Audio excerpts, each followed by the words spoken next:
I immediately, that question and the knowing there was no right or wrong or mistake, and very naturally, there was the natural desire to come back.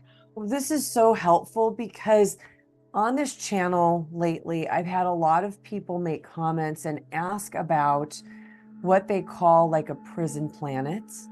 And there's this feeling that humans are made and we're trapped to reincarnate over and over and over again. I'd like to elaborate a little bit on that to the people that are fearful about this being a divine trap. Will you speak about free will and that feeling that you got to choose to come back here or not? My experience has led me to a few beliefs that still have remained vital over all the years. And one of the beliefs that remains very alive.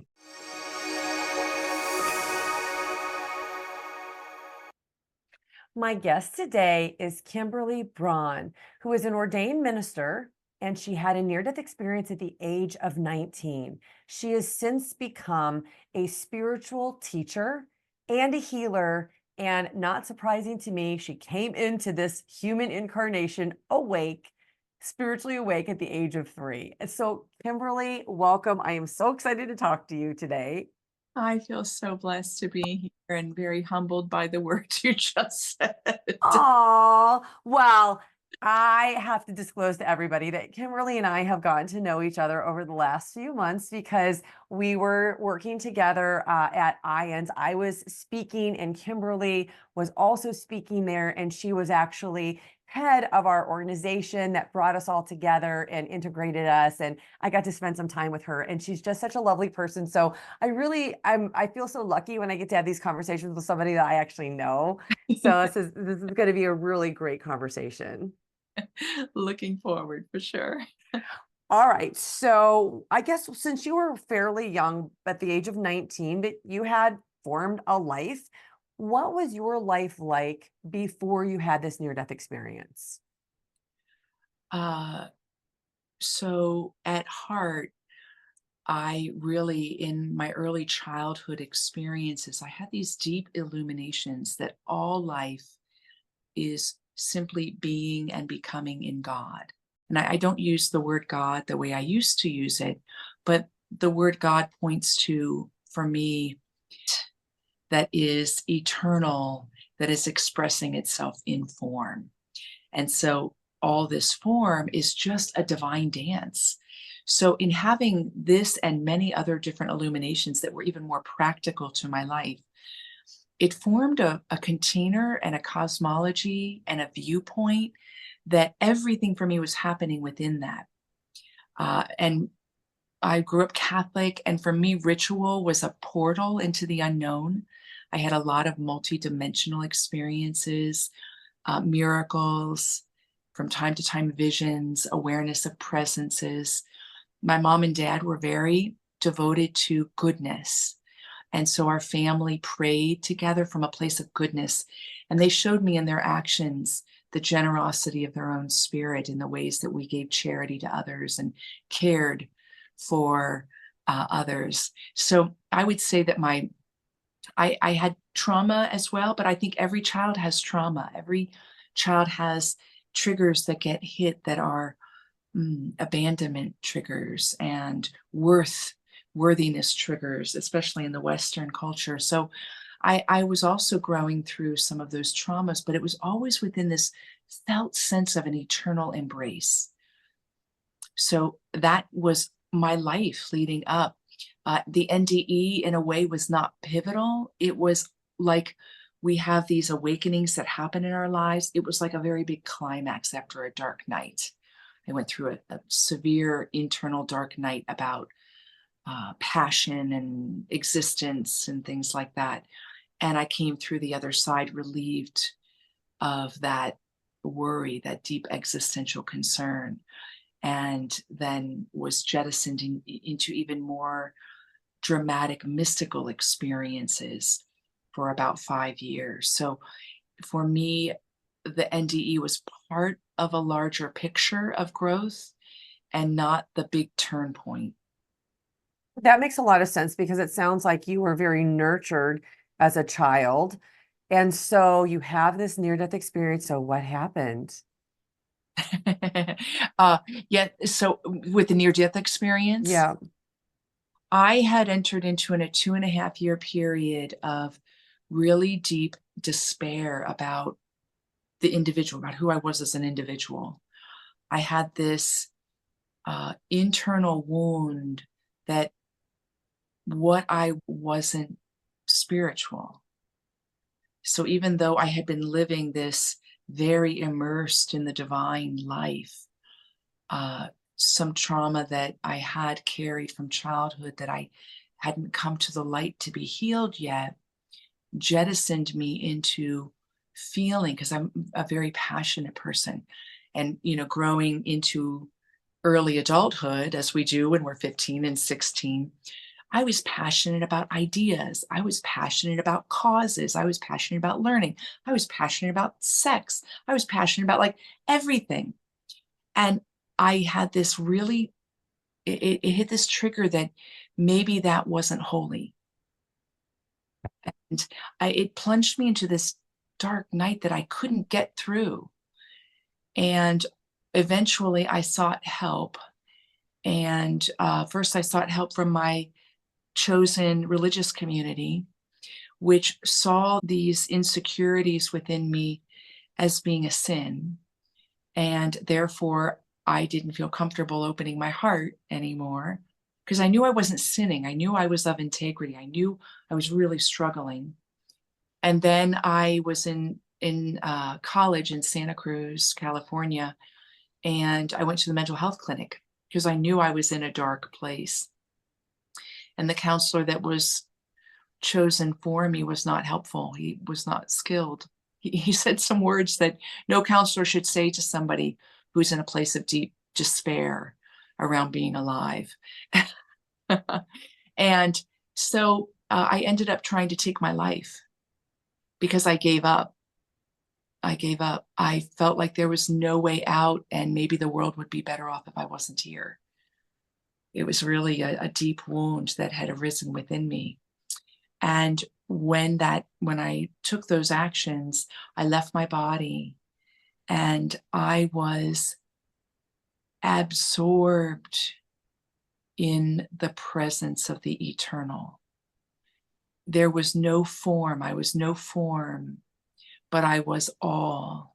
And it was so spacious and complete and whole. It was incredible. It was not just being embraced, it was being the embrace.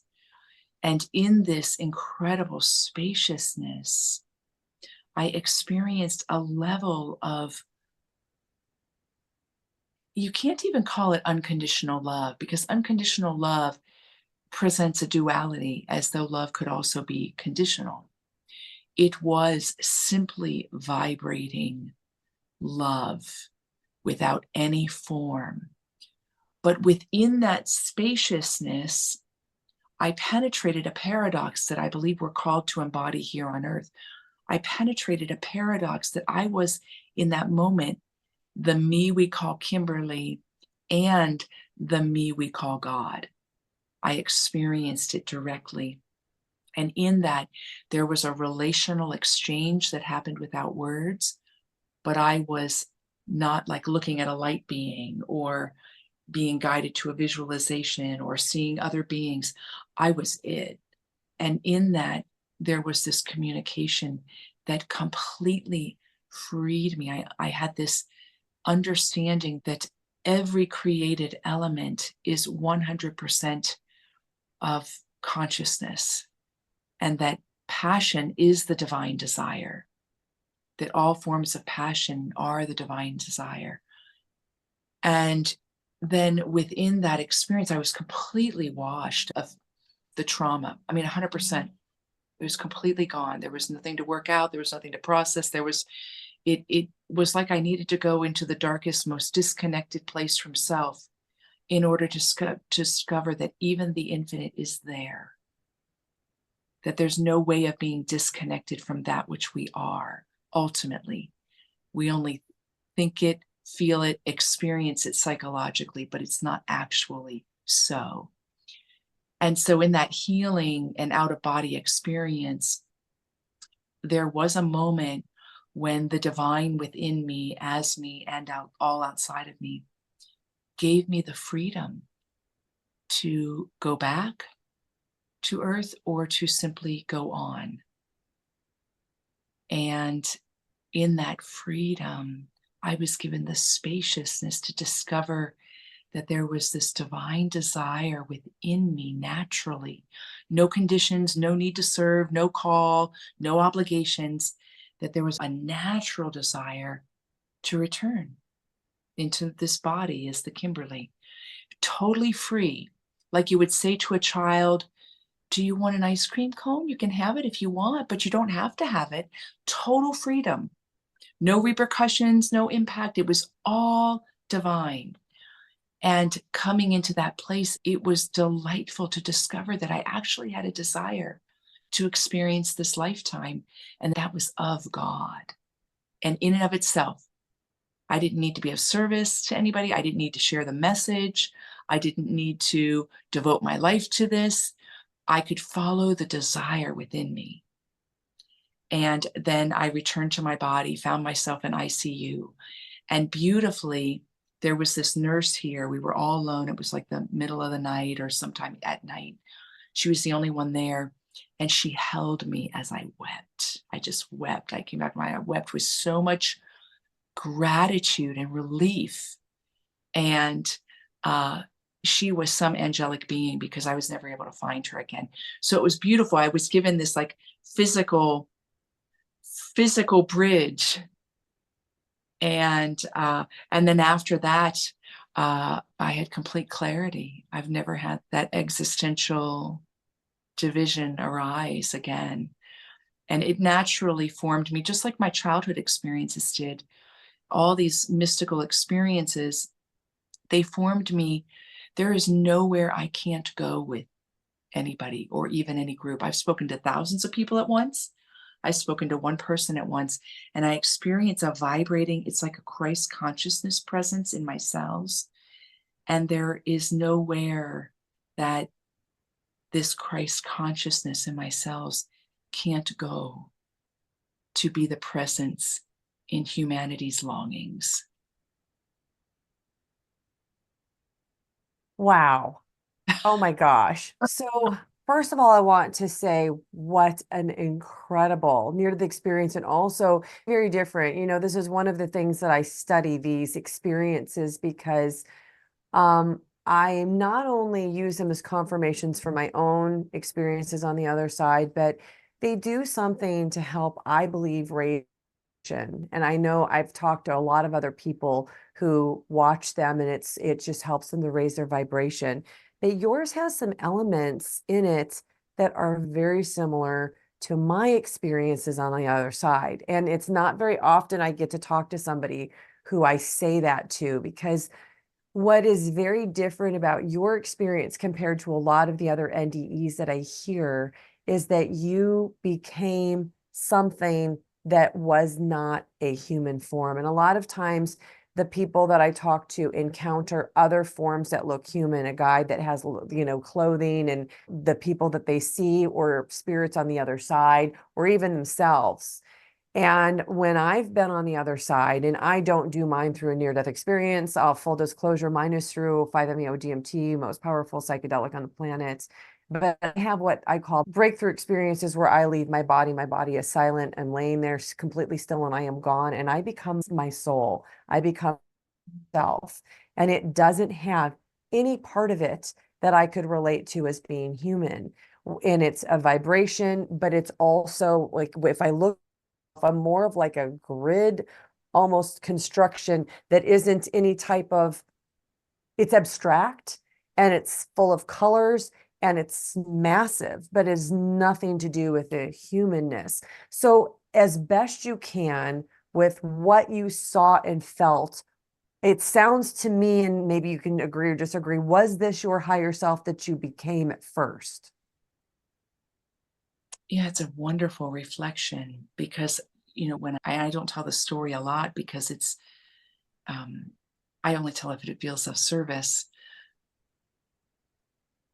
The experience felt like I was God. But as I'm reflecting on that question, there's probably, because when there was a dance, a relational dance as well, that was part of that being the vibration of all, because it was formless, being the vibration of all. There was something that was relational. And I think you're probably right that it was also a divine dance between higher self or soul and the eternal uncreated element. And that there was something mysteriously relational about that, as much as it had no human relational form. Did you feel in that place a vibration that was your soul? Yeah, I only felt like I was the vibration of all. There was nothing I It's could. these conversations are horrible in the sense that we Right, don't have the doggone words to convey what we're trying to say because there's nothing you can relate this to. right, you can't, you can't. I also had an experience where I combined with source, but I didn't become source. I think that there is like a portalishness of that time frame with how the earth is. And I was reminded very sternly that it was time to start my work. Wow. And for you, though, with your experience with source of becoming source, so when you say that you were all, tell us about what happens to the human ego and the thought process in that place, because we're used to thinking all the time and having all these floods of thoughts. There, it didn't exist. It was like being thought that was pure. There was an immediacy. So our thoughts ultimately aren't the construct of reality. Our thoughts are a reflection on what we're perceiving as reality. And so, thought as we know it is a mechanism that is really in a conditioned time and space continuum. And it's participating in a glorious way in that. I love thought. I mean, I'm a thinker, I love it. But in that, in what I experienced, thought in that way didn't exist in that way. There was the immediacy of knowing. And I guess for whatever reason, in my intention in coming back, there was also something relational. So, relational, you have a back and a forth, which is what thought does. It goes, I think, and then I speak to you, and you think and you speak to me. So, there was a mysterious exchange happening, but it didn't follow a process of thought as we talk about thought. There was no medium in which it was happening. And earth is a medium, and creation's a medium in which we're having these experiences that result in thoughts. But there was no medium there. So there wasn't structure as we know it. Uh, However, in the end, when I was given the option of coming back or not, that was the first time in all of that experience that a direct logical form of thought came forward. And that would make sense, right? I think, on a soul level, if I was there and I was going to be given the choice of moving on or coming back, and it's not on or back, it's not linear. There's no good or bad or right or wrong or graduation, or not in my experience. That in that it was like choosing between two divine goods. And Almost like you could not make a mistake. could not make a mistake. And there was such freedom in that. There was such freedom because it gave me the freedom that I think we're meant to give each other in this life. It gave me the freedom to enter, to notice what is arising within me that I would call divine desire. I immediately, that question immediately, and the knowing there was no right or wrong or mistake, it let me come into the integrity of the divine desire that is in the created form we call Kimberly. And very naturally, there was the natural desire to come back. But again, it was so within the framework that if I had said, no, that's not my choice, there was no right or wrong. There was only the capacity to come into contact with the divine desire of Kimberly. And that This is so helpful because on this channel lately, I've had a lot of people make comments and ask about what they call like a prison planet. And there's this feeling that humans are made and we're trapped to reincarnate over and over again. And I know from being on the other side, I didn't have a sense of that. But what you just said should be really helpful. And I'd like to elaborate a little bit on that to the people that are fearful about this being a divine trap. Will you speak about free will and that feeling that you got to choose to come back here nation or not, and what you believe since then, because you've had a lot of time to think about this and a lot of time to study other things, and what you believe about reincarnation and the choice in all of that? ultimately, my experience has led me to a few beliefs that still have remained vital over all the years. So I have known from a young age that I'm meant to be on the edge of my own truth, which means I'm prepared for my truth to continually change as I change because I'm part of the evolution. So when I have certain beliefs that remain very alive and vital, even when my experience in this world of the divine plan, if you will, that's significant to me. And one of the beliefs that remains very alive, and I can say this in many, I can pull it from many different traditions. In the Christian tradition, it would be stated, God is all in all, and God will be all in all. So that's in a scripture, that's in the Bible. God will be all in all. And when you get mystical theologians extrapolate on that, you discover that in the mystic experience, we discover that the soul center is God, and that even coming into this world is for some mysterious divine play of consciousness expressing itself in us and through us. All the mystics, you can read this. You read their poetry, you read their lives, you read their reflection on it. I can say it from myself as a mystic. Over and again, the same conclusions are drawn that there is only one end. And that end is that God will be fully manifest, that the divine will come to its fullest expression. Will it happen in this 3D time space way? Maybe not, because we're very many dimensions. It may happen that there is Desjardins, Teilhard de Chardin, which is a renowned mystical theologian, calls it there's an omega point happening. There's a pulse of Christ consciousness that's coming to its fulfillment. And when it does, what it's doing is it's taking heart consciousness and mind, infinite mind consciousness. And as individuals arise into the omega point, there will be a collective ascension. And in his view, we won't even be human as we know it anymore. So this is a Catholic theologian that's coming to the same conclusions in the school Non-Dual Shiva Tantra from the 1200s. You have this beautiful teaching that consciousness is awareness, free and independent of her own will, pouring herself out on the canvas of creation that is herself. So our free will is a individual gift. It's a gift that we're just learning even what it is.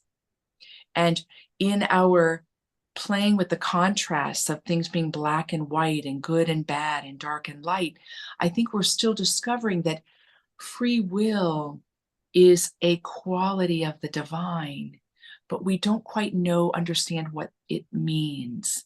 We're still discovering on this plane what free will means. We tend to say, I'm abusing my free will, or I'm uniting my free will to God. We displace it outside of ourselves. And there is free will, but the freedom is the participation in being the divine.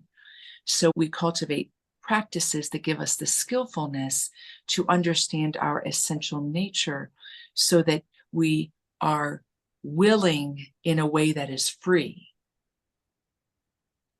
Wow. There's Dense. so much to this. Okay, so I'm going to go in this direction first. You mentioned that God is a passion, a divine desire, and that God is becoming its fullest expression. So, one of the things that I think I've come to know and understand from all of my studying is that because we are God, a piece of God, a drop of God, we each come here and have our unique experience, whether we're pouring good on the world or whether we're pouring evil on the world. Either way, God is understanding something that God is not from that experience, and it adds to the whole and the understanding of the whole, whether you want to call it collective consciousness or God. So, will you speak to that a little bit? Because I think it ties into part of the purpose of why we choose to come here and have an experience. It's not just only for our own soul refinement. I believe it's for the good of all souls and for helping God or source to understand everything in a fullness. So Yeah. will you I don't know how to ask that any differently, but because these Sure. are such complex They are. conversations. They are. And I love the way you're saying it. You're more saying a proclamation of something that I think hints upon reality. This is another one of those things where we can be specific with our language and understand our language is falling short. Because using the words support, serve, help are really helpful because they orient our energy in a direction. But they fall short when we actually experience that it's God doing all within us as us, and that we don't lose ourselves as individuals. There's this mysterious stance of the individual is the whole, and it's not either or, even though it has a distinction presenting as either or. So I do think that part of this, if you like, my first book is called Love Calls. Well, that immediately, puts a position of me being called, that love was calling me. So I'm responding, I'm responding, I'm responding. And what I'm really pointing to is this experience that I was experiencing from 5 years old on, that love is my very center, not with a place being a center. It's the very pulse of being. And it's constantly initiating. It's an agency that's initiating movement as the expression of love or into the expression of love. And every time we serve, or every time we support, or every time we devote ourselves to something, we're actually responding to something that's already being urged within us. And discovering that is a great liberation. So our free will, we may use it to help respond, only to discover that it, in a way, it dissolves and becomes even more free. Wow. Okay, let's back up to another thing that you said, which was the Christ consciousness. Yeah, I think that Christ consciousness, Jesus, a lot of the message has been misconstrued, it's been changed over time, it's been used for power for people over other people. So when you say Christ consciousness, what do you mean from your perspective of having been on the other side with that? right. So there's a way that I'm still learning and exploring this, of course, but in this moment, if I were to try to describe Christ consciousness, it would be the anointed form that creation is. So when, if I'm going to speak as like kind of a theologian and make it accessible to think about, there's some mysterious kind of eternal source that is not hemmed in by time and space and dimensions and that. And in this eternal source's desire to express itself through diversity, which is what we have in creation. We have diversity. A tree is not the water, is not me, but in a way, they're all of the same stuff. That very going forward into form is the anointedness, and that vibrational reality is Christ consciousness. So Christ consciousness to me is a way of talking about all creation being an expression of the divine. That's what I would say, because there's something that is tangible about it, while it's also ineffable.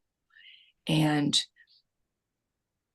I think it's a very natural process as human beings, because as a collective, I believe we are still highly ignorant of what we are. Oh, amen, sister. That is the whole Yeah. purpose of this channel, is to help people wake up to the power of who they are. Because you said something that really touched me a little while ago. You said that you felt yourself become like the power of, like, the eyes of God, and it was that power of God, of source, of whatever people want to label that. When I was on the other side, that was one of the things that really shocked me coming out of that experience, was the power of my higher self was so powerful.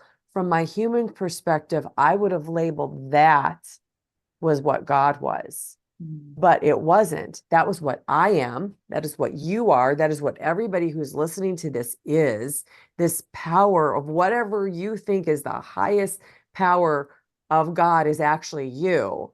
And what God is, you can't even conceive of in this human incarnation.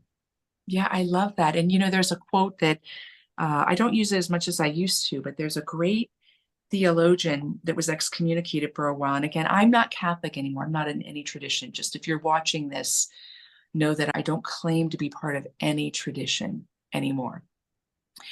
However, I'm deeply impressed with my seminary training and my theological training, and all of that still informs me. And there is this Karl Rahner, a Jesuit theologian, that was not accepted into being a think tank. I think he was excommunicated for a while. I can't remember if that was reversed, but he was on the outs. Part of what he came to, there's two concepts that I think are so perfect to what you just said. The first is, he said, God fully manifest is the human being fully alive. And the second is that that the human being, well, all creation, but he's talking about human beings in this methodology, we are actually wired for God, which means we're not the lamp that God shines a light through. We're not the light bulb. We actually, our makeup, our essential nature is a wiring for God, the essential nature. So we're just discovering that we're this hot wire for God that can't be cut off or turned off or gotten rid of. It is what we are. So I think that speaks very well to what you were just sharing. Well, I love that, because that lets me go into the next question, which is, does everybody go to the same place? And I love how you describe this. Right, right. I don't think there's any place as we know it. I think uh, when we get in the mindset that there are places like heaven, hell, purgatory, and that, I think what we're being drawn to understand is that they are actual metaphors for where we may describe where we are at in the present moment. For instance, when I'm in the illusion that I'm disconnected from God because my trauma has created a living hell in my mind and my body and my heart, and we feel ill at ease. Hell is a terrific metaphor for that experience.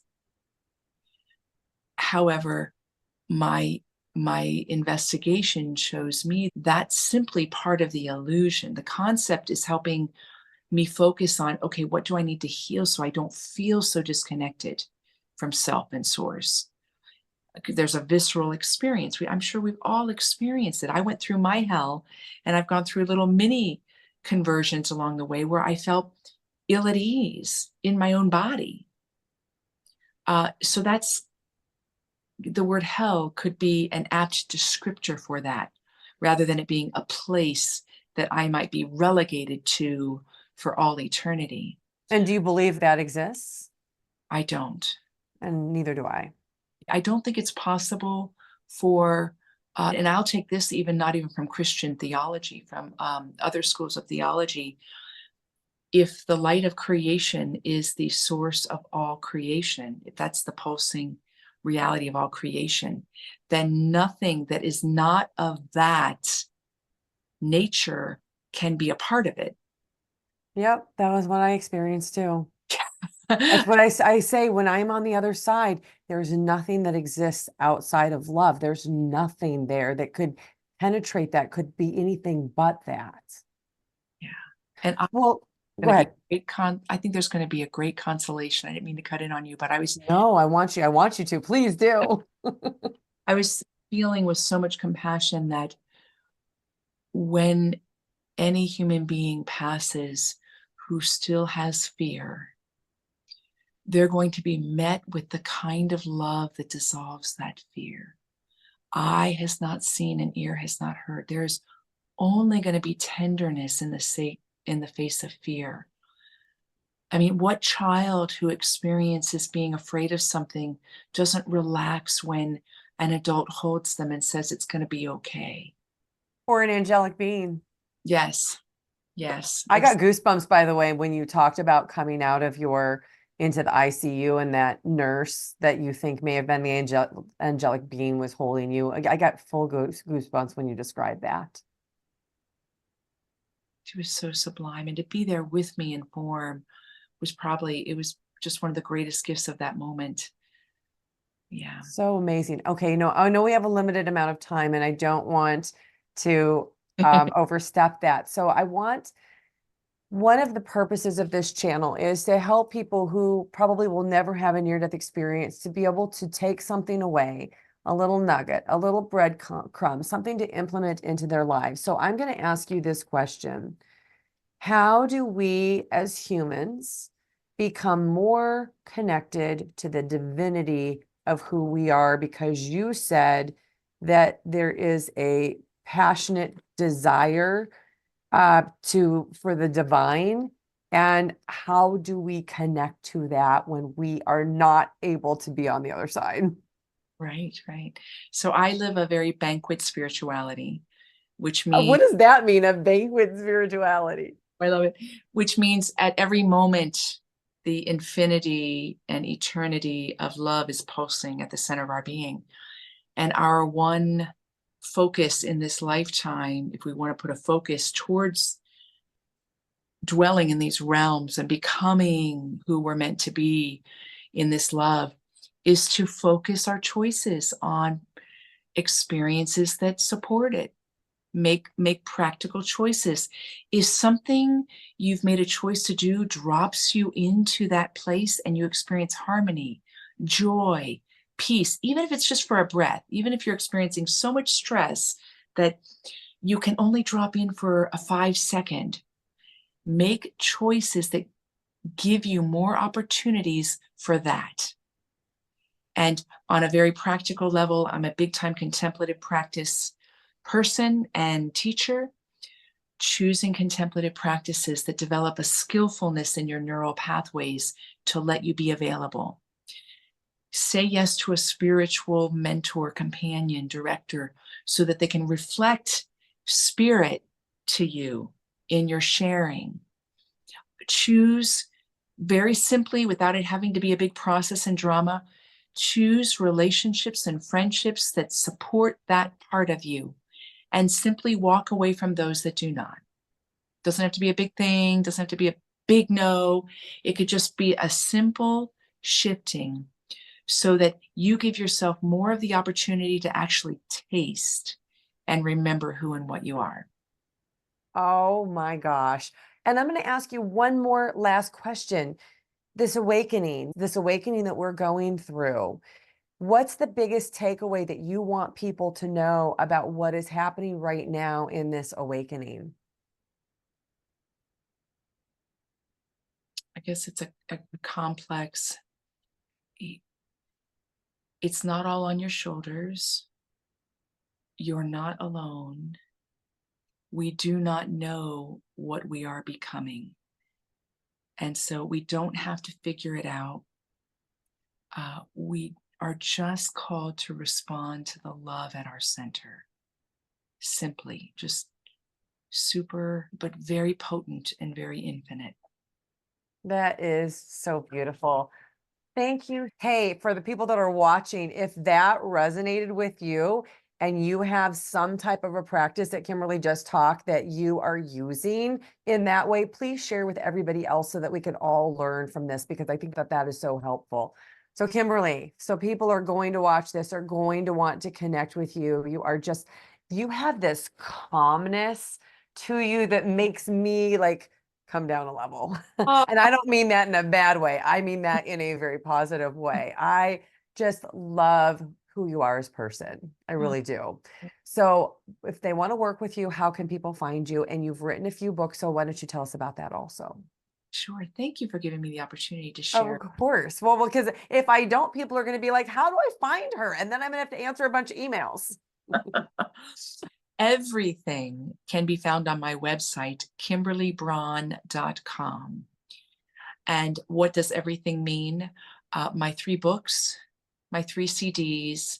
I have 4 online courses, an online spiritual community, a retreat coming up in Spain in late May, the ability to book a private session. All of those things can take place. You can even just simply join my newsletter and receive a monthly little nugget. So you can choose the spectrum of where you feel drawn, if you feel resonate, because I'm sure that if you're feeling resonating with me, then I will resonate with you. And I love connections and relationships. So that can all be found right on my website. Even how to just send me an email can be found there as well. And we can together draw close and celebrate this divinity showing up in form. Oh my gosh, I have loved this conversation so much. And if you want to see more of Kimberly, she has a TEDx talk that she did on silence and the power of silence. I'll post that in the show notes so that you can connect with her even more. She has so much wisdom to share. I feel so blessed to be able to have these conversations and to also be able to know somebody like you. So thank you. Thank you so much for what you are doing to wake the collective consciousness up. Thank you. Thank you so much for what you are doing to wake up the collective consciousness. It is so needed right now. Thank you. Great to be with you, Laurie. And I love you as well. And it's great to know you better. And thank you everybody for watching. Next up, check out this playlist of other NDE interviews. Please like and subscribe. It really helps this channel to grow so I can bring you more content. Thank you for watching. I'm so glad you're here.